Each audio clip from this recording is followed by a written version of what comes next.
Hai, apa kabar semuanya saudara? Saya berdoa saudara nggak bosen ketemu muka saya setiap pagi, setiap siang, setiap malam. Karena saya pun juga nggak bosen untuk terus mempersiapkan diri, menjadikan hidup ini untuk boleh jadi berkat untuk saudara. Kami tahu bahwa tidak mudah di tengah-tengah dunia yang makin sibuk ini untuk boleh meluangkan waktu untuk cari Tuhan. Tapi satu hal yang saya tahu, ketika kita mau cari Tuhan, maka apa yang kita cari di dunia, Tuhan sediakan. Jangan dibalik, karena kita mengatakan, carilah dahulu kerajaan Allah dan kebenarannya, maka semua akan ditambahkan. Ditambahkan itu pasti. Ketika kita ikut Tuhan sungguh-sungguh, semuanya Tuhan akan sediakan. Yuk sama-sama tundukkan kepala, kita bersatu dalam doa. Tuhan Yesus yang baik, kami berterima kasih untuk kebaikan-Mu. Terima kasih untuk nafas yang baru, hari yang baru, kesempatan yang baru. Engkau baik, Engkau sungguh amat sangat baik. Kami bangga punya Allah seperti Engkau. Kami mengucap syukur Engkau Tuhan ada di tengah-tengah kami. Kami mau duduk diam dengar firman Tuhan. Pakai hamba-Mu yang terbatas ini untuk boleh menjadi berkat bagi umat-Mu. Urapi dia, pakai lidah bibirnya, karunia pengajar, karunia pendidik, bahkan karunia pembawa firman. Boleh disampaikan melalui bibirnya. Siapapun yang menyaksikan, hamba berdoa. Mereka diberkati. Mereka tidak sama sebelum menyaksikan. Mereka pulang, mereka selesai menyaksikan, bawa berkat-berkat dari surga. Allah Roh Kudus, Engkau disambut di tengah-tengah kami. Dalam nama Tuhan Yesus. Amin. Keluarkan Alkitab saudara, buka Alkitabmu dan siap untuk mencatat. Tetap mengasihi walaupun dibenci. Wow. Tadi malam saya menyiapkan khotbah ini, mikir-mikir. Dan judul ini yang ada di hati dan pikiran saya, tetap mengasihi walaupun dibenci. Mengasihi orang yang mengasihi kita, semua bisa lakukan. Baik sama orang yang baik sama kita, gampang banget. Bahkan itu menjadi hal yang wajar. Tetapi mengasihi orang yang membenci kita, berbuat baik kepada orang yang jahat sama kita, itu baru hal yang gak mudah. Apalagi di tengah-tengah kemudahan yang ditawarkan oleh teknologi. Sekarang media sosial bergerak dengan cepat, teknologi bergerak dengan begitu canggihnya, dan semua orang rasa-rasanya punya teknologi. Rasa-rasanya semua orang punya sosial media, minimal Facebook, minimal Instagram, dan sebagainya. Tapi takut saudara, kemajuan zaman ini juga mengakibatkan banyak orang yang melemparkan istilah zaman sekarang hate speech. Kalimat-kalimat yang menyindir, kalimat-kalimat yang menghakimi, kalimat-kalimat yang mematahkan semangat kita. Satu hari ada seorang teman yang datang sama saya dengan perasaan drop, perasaan hancur. Karena di kolom komentarnya dia taruh foto dengan keluarganya. Dan di kolom komentarnya ada orang yang ya sebenarnya akun palsu. Karena biasanya seperti itu orang-orang yang mohon maaf tidak pemberani, pengecut. Dia akun palsu dan dia mengeluarkan kalimat yang menghina istrinya, menghina dia dan menghina anaknya. Dan itu membuat dia drop, membuat dia mengalami patah semangat dan sebagainya. Bahkan dia cukup lebay untuk udah deh nggak mau lagi sentuh-sentuh sosial media dan sebagainya. Saya percaya bahwa sosial media hal yang baik jika kita pakai untuk kebaikan. Tapi jika kita pakai untuk hal yang bukan dari Tuhan, maka sosial media bisa menjadi sebuah monster yang mengerikan. Yang tanpa kita sadari membuat kita menjadi mengalami hal-hal yang buruk. Tapi ini mau saya bilang sama saudara bahwa fakta dalam hidup ini tidak mungkin semua orang menyukai kita. Tidak mungkin semua orang senang sama kita. Selalu ada dua mata koin, dua mata uang. Selalu ada pro, selalu ada kontra. Saya percaya ada yang pro sama acara ini, tapi ada juga ada yang kontra. Tetapi Tuhan yang tahu motivasi kami. Tuhan yang tahu kerinduan kami. Biar Tuhanlah yang menjadi hakim yang agung itu yang akan menilai. Kalau kami hanya bisa berkata kami melakukan ini for the glory of God. Kami punya kerinduan saudara bangun pagi ada saran untuk dengar firman. Nothing more, nothing less. Bagaimana kita tetap mengasihi walaupun dibenci? Bagaimana caranya, sikap apa yang perlu kita lakukan? Karena Alkitab mengajarkan dengan tegas untuk mengasihi sesama kita manusia. Bahkan Alkitab mengatakan tidak terkecuali. Alkitab nggak bilang kasihlah sama manusia kalau dia baik sama kamu. Kasihlah sama manusia kalau dia suka jajanin kamu. Kasih sama manusia kalau dia orang yang begini, orang yang begini. No. Tetapi Yesus mengajarkan kita tetap mengasihi Bahkan walaupun dia dibenci. Bahkan di atas kayu salib dia berkata, ya Bapa, ampunilah mereka. Sebab mereka tidak tahu apa yang mereka lakukan. Bagaimana tetap mengasihi walaupun dibenci? Mari kita belajar dari kisah mengenai Yesus. Yang pertama, tidak melakukan apapun.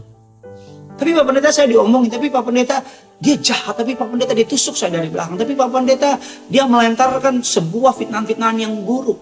Alkitab katakan tidak melakukan apapun. Dasar firman-Nya Injil Lukas 21 ayat yang ke-17 dan 19 mengatakan demikian. Dan kamu akan dibenci semua orang oleh karena namaku. Tetapi tidak salah pun dari rambut kepalamu akan hilang. Kalau kamu tetap bertahan, kamu akan memperoleh hidupmu. Akan ada dalam satu titik dalam kehidupan kita, kita pasti pernah mengalami kebencian atau kepahitan dalam diri kita. Pasti. Tetapi perasaan itu bisa datang dari siapapun, dari teman, dari kawan, dari keluarga. Tapi sebagai orang percaya, firman Allah mengatakan kita diajar untuk menghidupi kehidupan yang mungkin orang lain gak akan mengerti. Mengikuti Yesus akan ada banyak orang-orang yang berkata, lo so alim lo so kudus lo, lo ngapain sih pelayanan, lo gak ngerokok, lo gak asik lo, dan sebagainya, dan sebagainya, dan sebagainya. Bahkan ketika kita mengingatkan seseorang untuk melakukan hal yang baik, mereka akan bilang, apaan sih lo, ajar-ajarin gue dan sebagainya. Yang pertama, tetap mengasihi walaupun dibenci dengan cara bagaimana? Tidak melakukan apa-apa. Tidak melakukan apa-apa.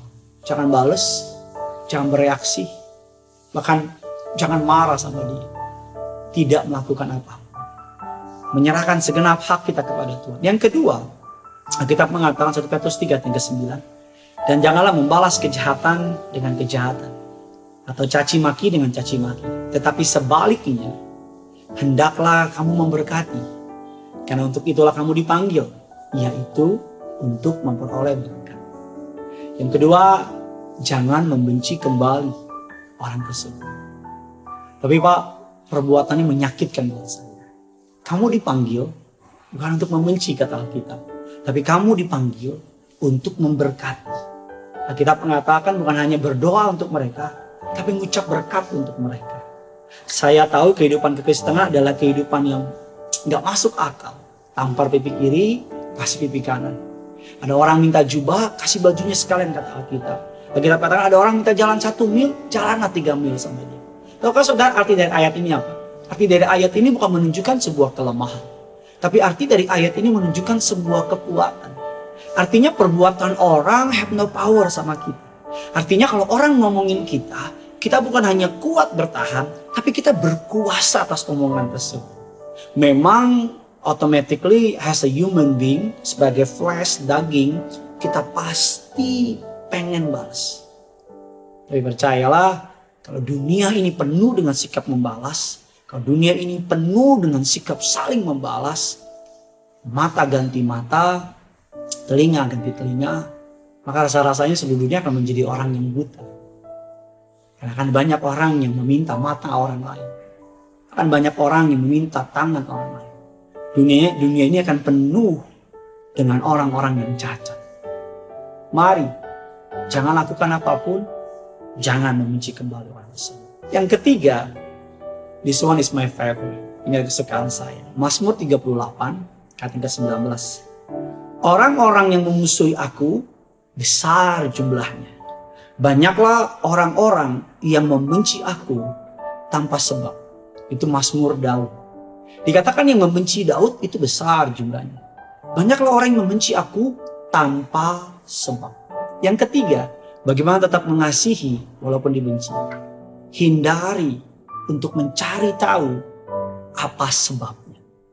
Bukan berarti kalau saudara salah, saudara gak usah cari tahu. No, bukan itu maksud saya. Kalau saudara salah dan kau tahu kau salah, perbaiki. Tetapi kalau saudara tahu nih, saudara udah hidup baik, udah hidup benar, udah sungguh-sungguh ikut Tuhan, dan tiba-tiba ada orang yang bangkit dan benci saudara. Ada saudara jangan bilang, aku kurang apa, aku salah apa, itu drama namanya. Hindari, saya tahu memang reaksi pertama kita ketika kita menyadari mengapa orang gak suka sama kita, pasti kita akan bilang, kok bisa sih? Aku salah apa? Aku buat apa? Kenapa kamu gak suka sama kita? Kenapa kamu gak suka sama aku? Daripada kita menghabiskan waktu kita untuk mencari tahu mengapa orang tersebut gak suka sama kita. Lebih baik habiskan waktu kita untuk mengalami kebaikan Tuhan. Jangan fokus, hindari untuk kepo. Sama-sama bilang sama saya, jangan kepo. Yang keempat, kasihi dan ampuni orang tersebut. Efesus 4 ayat 32, tetapi hendaklah kamu ramah terhadap seorang yang lain, penuh kasih mesra dan saling mengampuni, sebagaimana Allah di dalam Kristus telah mengampuni kamu. Jangan lakukan apapun, jangan kembali membenci orang tersebut, jangan kepo cari tahu, kasihi, ampuni orang tersebut. Tidak ada orang yang kebal dari dosa. Setiap orang pasti mengalami godaan dosa. Mau dekat sama Tuhan, jauh apapun, pasti mengalami godaan dari dosa. Sadari bahwa orang bisa salah. Sadari bahwa orang tuh ada kalanya, mohon maaf, bodoh. Sama seperti Tuhan berbelas kasihan ketika kita lagi bodoh, ketika kita lagi salah. Tuhan sayang sama kita. Saya percaya bahwa hukuman terberat itu bukan kembali membalas, tapi mengasihi. Saya percaya bahwa ketika kita mengasihi, sesungguhnya ketika kita mengampuni, mengasihi, sesungguhnya kita sedang memberikan hadiah sama diri kita. Kita sedang memberkati hidup kita. Yang terakhir. Roma 12 ayat yang ke-13, ayat yang ke-14. Berkatilah siapa yang menganiaya kamu. Berkatilah dan jangan mengutuk. Ketika saya nyiapin khotbah saya bilang, what? Berkatilah siapa yang menganiaya kamu. Berkatilah dan jangan mengutuk. Saya bilang, what? Sebagai manusia biasa, kalau cuma diomongin, kita bisa kata menganiaya di sini mengandung arti hampir membuat mati. Membuat kita mengalami penderitaan begitu berat. Tapi Alkitab katakan berkatilah. Jangan menganiaya. Yang mengatakan ini adalah Rasul Paulus yang didera, yang dipukul berkali-kali hampir mati. Rasul Paulus bilang berkatilah siapa yang menganiaya kamu dan jangan mengutuk. Jangan lakukan apapun. Jangan membalas dan membenci orang tersebut. Jangan kepo cari tahu mengapa sebabnya. Kita katakan apa yang keempat saudara? Kasihi, ampuni orang tersebut. Yang kelima, tingkatan tertinggi, berkati. Jangan perlakukan orang lain sama seperti orang lain memperlakukan kita. Tapi perlakukanlah orang lain sama seperti Tuhan memperlakukan kita. Karena yang punya surga sangat mencintai saudara. Tulis kolom komentar di bawah. Bagaimana engkau menghadapi orang-orang yang benci sama saudara. Bagaimana engkau melewatinya. Biar kita sama-sama menguatkan, sama-sama meneguhkan, sama-sama boleh menjadi berkat. Sama-sama kita datang sama Tuhan. Haleluya. Sama-sama datang sama Tuhan. Mengasihi, lebih sungguh. Mengasihi, lebih sungguh.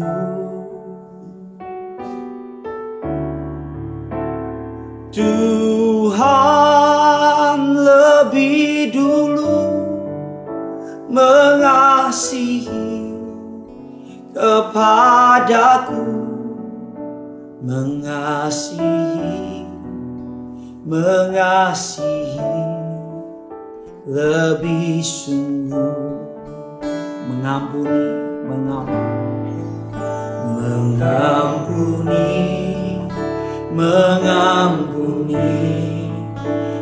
lebih sungguh.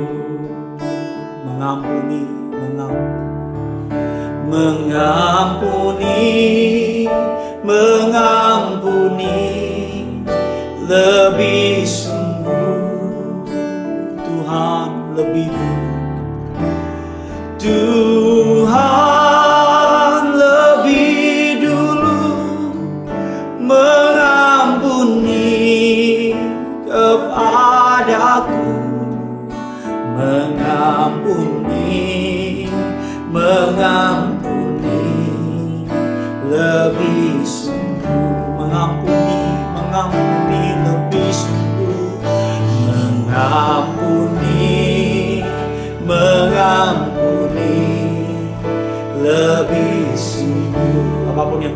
hadapi. Minta Tuhan untuk memampukan engkau. Mengampuni lebih sungguh, karena Tuhan lebih dulu. Tuhan lebih dulu mengampuni kepadaku, mengampuni lebih sungguh. Tuhan lebih dulu mengampuni. Tuhan lebih dulu mengampuni kepadaku, mengampuni lebih sungguh. Kita dipanggil untuk mengasihi, kita dipanggil untuk mengampuni. Kita tidak pernah dipanggil untuk membenci. Saya tahu sebagai orang percaya nggak mudah mengampuni orang yang pernah jahat sama kita. Apalagi kalau orang tersebut pernah kita tolong. Apalagi kalau orang tersebut dekat, seurat nadi kita dekatnya. Dan tiba-tiba dia mengkhianati kita. Tapi tahukah saudara, mengampuni bukan sebuah pilihan. Mengampuni adalah sebuah perintah. Kita mengatakan jika kamu tidak mengampuni, maka Bapamu tidak mengampuni. Kita katakan sebagaimana kamu ingin diperlakukan oleh orang lain, perlakukanlah orang lain sebagaimana kamu ingin diperlakukan. Dengan kekuatanmu engkau nggak bisa. Dengan kekuatannya engkau dimampukan untuk mengampuni. Jadilah kuat, jadilah percaya. Serahkan kepahitanmu, serahkan kebencianmu kepada Dia. Dia akan menguatkan engkau. Dia akan meneguhkan engkau. Tetap berpegang kepada Tuhan. Tetap lakukan firman Tuhan, apapun harganya. Karena mengikut firman Tuhan, ada berkat yang luar biasa. Tuhan Yesus memberkati setiap saudara.